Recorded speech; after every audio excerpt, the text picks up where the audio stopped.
अभी तक की वीडियो में जो है मध्य प्रदेश के प्राचीन कालीन इतिहास पर चर्चा की। अब यहाँ पर जो है हम उसके आगे यानी कि मध्य प्रदेश के मध्यकालीन इतिहास पर चर्चा करते हैं। तो देखते हैं कि मध्य प्रदेश के उत्तरी अक्षांश में जो है स्थित शासक यानी कि प्रतिहार, परमार, चंदेल और राजपूत, इन पर इनके शासन के दौरान जो है कई बाहरी आक्रमण हो रहे थे। ये बाहरी आक्रमण कहाँ से? ये बाहरी आक्रमण जो है वो मध्य एशिया साइड से, ईरान साइड से, इधर से हो रहे थे, क्योंकि उधर जो है इस्लाम धर्म का उदय हो रहा था और इस्लाम धर्म के उदय के लिए जो इन्हें जो है रुपयों पैसों यानी कि धन की आवश्यकता थी, जिसके कारण वो जो है अन्य राज्यों पर आक्रमण करके उसको क्या करते थे, अपना अपने साम्राज्य में मिलाते जाते थे। तो देखते हैं कि यहाँ पे सबसे पहला आक्रमण जो है, इसी तरह जो है सबसे पहला आक्रमण 712 ईस्वी में मोहम्मद बिन कासिम का हुआ था। इसका उद्देश्य केवल क्या था? पैसा लूटना था, जो कि इसने जो है इसलिए इसका जो वो एरिया रहा वो भारत के केवल यहाँ पे यानी कि सिंध एरिया तक ही इसका क्षेत्र रह गया।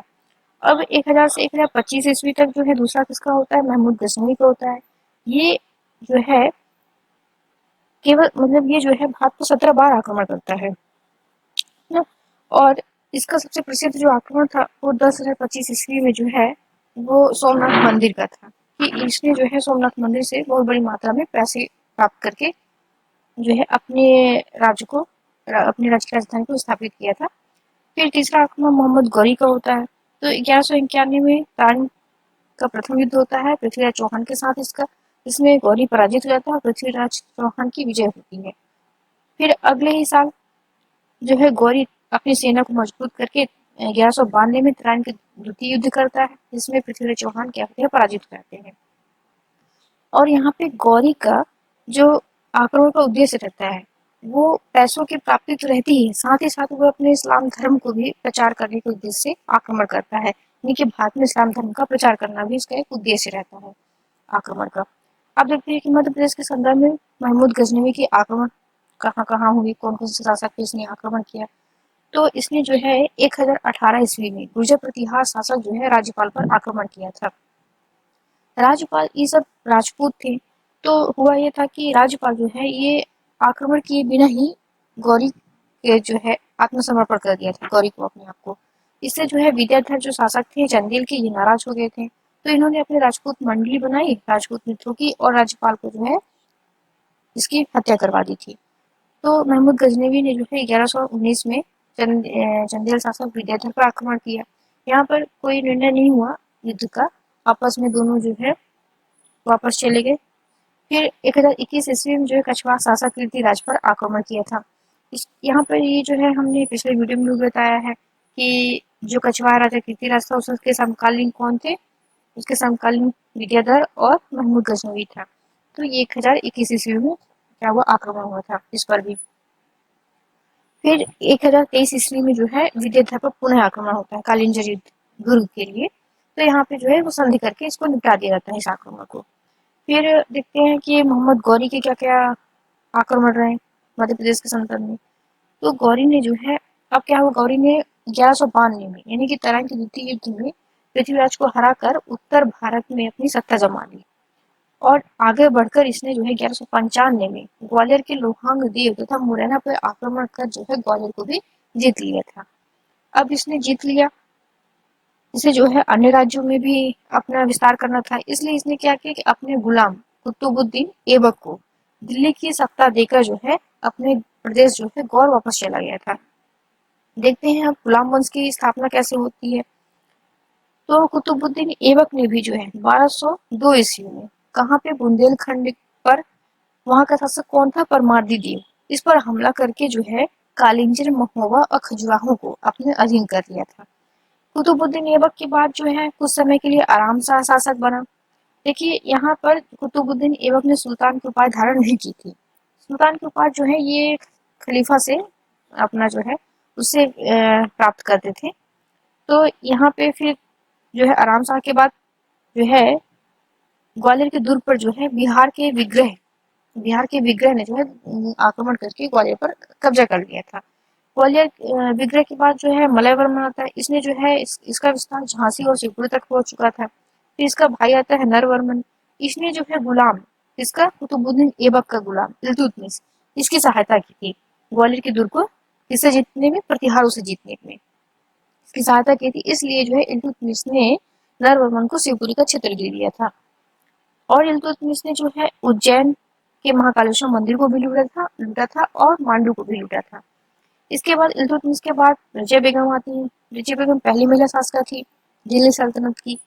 इसको इल्तुतमिश ने जो है उत्तराधिकारी घोषित करके गया था। लेकिन ये कुछ मतलब ये जो है 1236 से लेकर 1240 तक रही। इसके बाद जो है ये इनको हटा दिया जाता है और किसी जो उलीमा थे, ये सब जो अमीर वर्ग जो थे, रजिया बेगम को हटाकर एक अयोग्य शासक को नियुक्त कर देती है। इसी क्रम में फिर नासिरुद्दीन महमूद दिल्ली सल्तनत पर बैठता है। तो इसके काल में बलबन जो है ना, उसका क्या रहता है, नायाब ममालिक रहता है। मीन्स नायाब ममालिक आप ऐसा समझ सकते हैं कि वास्तविक जो था काम बलबन कर रहा था और नाम मात्र का नसरुद्दीन महमूद था। ये काफी मतलब आदर्श जीवन जीता था अपना, सिंपल जीवन। तो बलबन ने जो है आक्रमण किए इसी के शासनकाल के दौरान। इसने जो है बघेल शासक, इस पर बघेल शासक दलकेश्वर और मलकेश्वर इसको पराजित किए था। साथ ही साथ परमार शासक जयगुतु देव को भी हराया था। और वहीं कालिंजर के दुर्ग पर जो है उलुखा के साथ आक्रमण किया था। तो वहीं नरवर के जो है चाहर देव को भी इसने हराया था। तो इस प्रकार हमने जो है गुलाम वंश को देखा। अब आते हैं कौन, खिलजी वंश पर। खिलजी वंश की स्थापना किसने की थी, जलालुद्दीन खिलजी ने की थी। तो जलालुद्दीन खिलजी के भी कुछ आक्रमण रहे एमपी में। इसने जो है सबसे ज्यादा मांडू पर, है ना, सबसे केंद्र जो बना रहता है वो क्या बन जाता है, मांडू बन जाता है। क्योंकि यहाँ पे देखिए अब मांडू पर हमला कर इसने लूटपाट किया और लूटपाट करके वापस अपने कहाँ चला गया, दिल्ली चला गया। फिर 1295 में जो है ग्वालियर में जो है शिकार खेलने के लिए आता है और यहाँ पर जो इसने विश्राम गृह बनवाया। इसी के शासनकाल के दौरान, यानी कि जलालुद्दीन खिलजी के शासन के दौरान जो है अलाउद्दीन जो कि इसका दामाद रहता है, इसने जो है परमार राजा जो है भोजदुती को हराकर जो है भेलसा के दुर्ग पर अपना अधिकार किया था। फिर ये जो अलाउद्दीन खिलजी रहता है, ये अपने ही ससुर को मार देता है और खुद दिल्ली सल्तनत की गद्दी पर बैठ जाता है। अलाउद्दीन खिलजी जो है अभी जो है पहला शासक रहता है जो कि दक्षिण अभियान के लिए ये जो विश्व विजेता बनना चाहता था अपने एक्चुअली।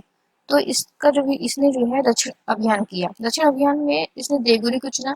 तो देवगिरी जाते समय इसने अब इसको देवगिरी जाना है तो मांडू से होकर ही जाएगा। अतः इसने जो है 1305 ईस्वी में मांडू पर अधिकार किया, आक्रमण किया। और यहाँ के शासक कौन थे, परमार शासक हरनंद कोका, इसको पराजित किया। वहां पे अपने सेनापति आइन उल मुल्क को नियुक्त कर दिया था। ये पूछा जा सकता है पेपर वगैरह में कि अलाउद्दीन ने जो है मांडू पर कब आक्रमण किया और किस किस वहां का शासक कौन था और किसको वहां पे नियुक्त किया। तो 1305 में क्या हुआ, मांडू पर आक्रमण किया और परमार शासक उस समय कौन था, हरनंद कोका था और उसने अपने सेनापति आइन उल मुल्क को नियुक्त किया। फिर देखिए सलाया जो है शिलालेख, इससे भी पता चलता है कि अलाउद्दीन ने जो है अंतिम महान संदेश शासक था, है ना, हमीर वर्मन, उसको भी पराजित किया था। इस प्रकार 1305 में जो है मालवा का जो मांडू है वो किसके अधीन रहता है, दिल्ली सल्तनत के अधीन रहता है। फिर जो है आगे चलकर मालवा स्वतंत्र होता है, कब, 1401 में होता है। फिर देखते हैं यहाँ पे अब किसका संस्थान आता है, तुगलक वंश का। तो इसके कैसे जानकारी मिलती है तुगलक वंश का, तो हमें जो है फारसी में लिखे बटियागढ़ अभिलेख मिला हुआ है दमोह से।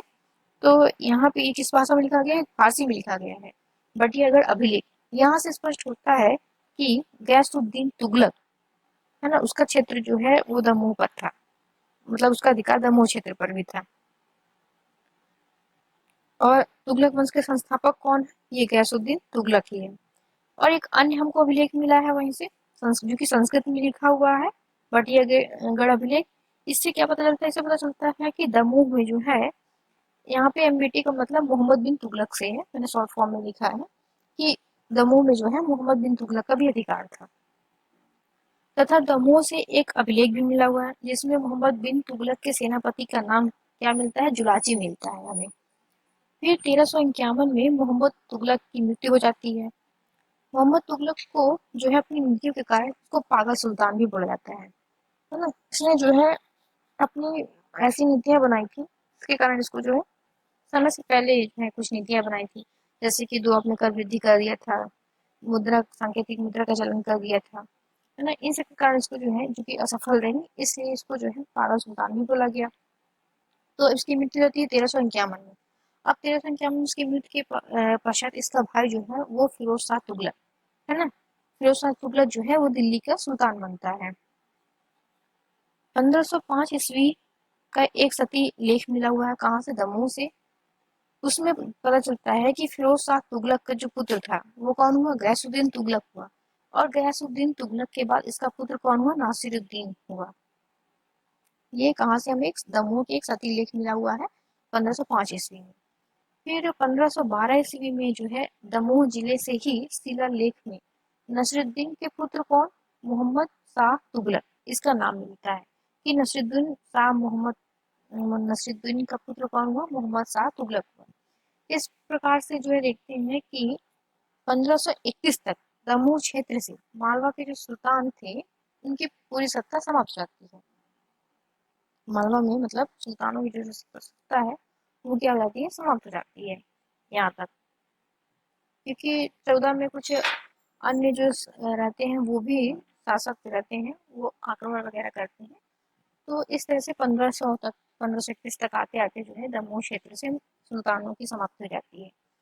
फिर परमार शासक के पतन के पश्चात जो है दिल्ली सल्तनत के अधीन हुआ मालवा, है ना, वो इस तरह जो है हम इसको क्या कहते हैं कि इतिहास में जो है इस युग को अंधकार युग के नाम से जाना जाता है। ऐसा प्रश्न भी पूछा जा सकता है कि दिल्ली में सर्वाधिक शासनकाल, दिल्ली सल्तनत में सर्वाधिक शासनकाल किसका रहा है। तो दिल्ली सल्तनत में सर्वाधिक शासनकाल जो है वो तुगलक वंश के दौरान ही रहा है। इन्होंने जो है काफी लंबे समय तक शासन किया था। अब यहाँ पे हम चर्चा करते हैं कि मालवा में जो है स्वतंत्र मुस्लिम सल्तनत, ये कब हुआ, मालवा जो है स्वतंत्र तो हो गया। अब इस पर जो है स्वतंत्र हुआ, लेकिन इससे दिल्ली सल्तनत से स्वतंत्र हुआ था। यहाँ पे मुस्लिम सल्तनत स्थापित हुआ जो कि किसी के अंडर नहीं था, यानी कि स्वयं को घोषित किया था स्वतंत्र राजा। इसकी स्थापना कब होती है, 1401 से लेकर जो है वो 1562 तक, मतलब ये मालवा जो है स्वतंत्र रहता है। देखते हैं कि माता की ओर से मोहम्मद गौरी का वंशज बताने वाला कौन, दिलावर खां, दिलावर खां गौरी। दिलावर खां गौरी जो है इसको मालवा का सल्तनत, मालवा जो मालवा के स्वतंत्र सल्तनत का संस्थापक माना जाता है। ये जो है मालवा के स्वतंत्र सल्तनत का संस्थापक हुआ। लेकिन इसका वास्तविक नाम क्या था, इसका वास्तविक नाम हुसैन था। 1390 में जो है मोहम्मद शाह तुगलक, वही मोहम्मद शाह तुगलक जो तुगलक वंश नासिरुद्दीन तुगलक का जो पुत्र था ना, इसने जो है उसको मोहम्मद ये दिलावर का गौरी को जो है मालवा का सूबेदार नियुक्त किया था। जब उसकी मृत्यु हो गई तो इसने जो है अपने आप को स्वतंत्र घोषित कर दिया, मालवा का शासक। तो दिलावर का गौरी ने जो है मांडू में दो मस्जिद बनवाई थी। पहले तो धार में कौन सी मस्जिद, कमाल मौला मस्जिद बनवाई थी, और दूसरी लाट मस्जिद बनवाई थी। तो वही मांडू में जो है इसने जो है दिलावर खां की मस्जिद और मलिक मुगीस की मस्जिद का निर्माण करवाया था। दिलावर खां ने जो है मांडू का नाम जो है वो क्या रखा था, सादियाबाद रखा था। और इसी कारण, इन्हीं कारणों से जो है दिलावर खां को मालवा में मध्ययुगीन स्थापत्य कला का संस्थापक कहते हैं। फिर इसका पुत्र होता है अल्प खां, जो कि अपना नाम बदलकर हुसैन शाह से जो है मालवा का शासक बनता है। और यही हुसैन शाह ने जो है होशंगाबाद नगर की स्थापना की थी। इसकी चर्चा हम नेक्स्ट वीडियो में करेंगे। अगर आपको ये वीडियो अच्छा लग रहा हो तो आप इसे लाइक करें और सब्सक्राइब करें, ताकि नेक्स्ट वीडियो जो है वो आपको टाइम से मिल जाए।